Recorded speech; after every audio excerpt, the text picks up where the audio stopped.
Hello everyone, how are you doing? This is MD Tech here with another quick tutorial. In today's tutorial I'm going to show you guys how to enable a guest account on your Windows 8 computer.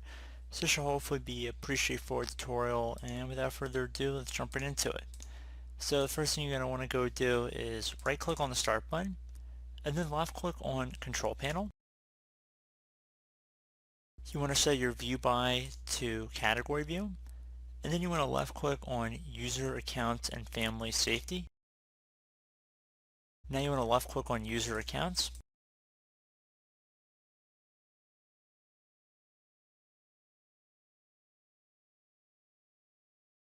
Now you want to left click on manage another account. Left click on where it says guest and then it says guest accounts off. Do you want to turn on guest account? If you turn on guest account, people who do not have an account can use the guest account to log on to the computer. Password protected files, folders, or settings are not accessible to guest users. Left click on turn on. And there you go, guys. Now it's been turned on. If we signed out of here,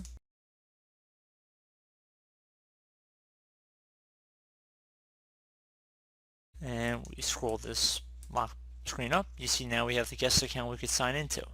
So pretty straightforward tutorial, guys. Do hope I was able to help you out, and I do look forward to catching you all in the next tutorial. Goodbye.